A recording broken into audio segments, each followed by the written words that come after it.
Jeg samler lænken op mellem de to masker med højre pind, og så drejer jeg den, inden jeg sætter den op på venstre pind.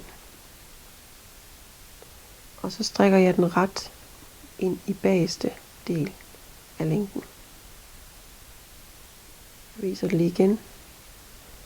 Jeg samler lænken op mellem de to masker med højre pind,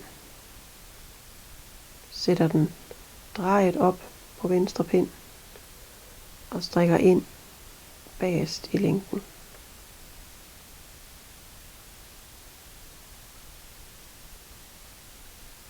Og der kan I se, at her vender udtagningen til venstre.